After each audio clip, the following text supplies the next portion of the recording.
អោស្ពានអូតាគីបើអ្នកដឹងរឿងខ្ញុំសូមជួយលាក់ផងកុំប្រាប់អ្នកណាឲ្យសោះ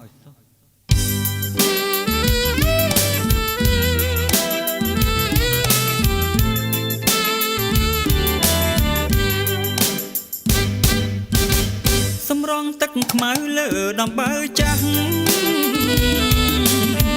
នឹកឡើងសែនខ្មាស់ស្ពានអូតាគីកាលបងនឹងអូនសាងក្បូនជីវីកាលបងនឹងអូនសាងក្បូនជីវីក្រោមដើមកុកីក្នុងខ្ទមទូរគុតអូនតាមម្ដាយទៅមង្គលបុរីគ្មានផ្ញើសំដីឲ្យបងមួយម៉ាត់បងជាកម្មកររថភ្លើងកំសត់បងជាកម្មកររថភ្លើងកំសត់លួចផ្ញើសម្បត្តិតាមនាងរថពន្ធ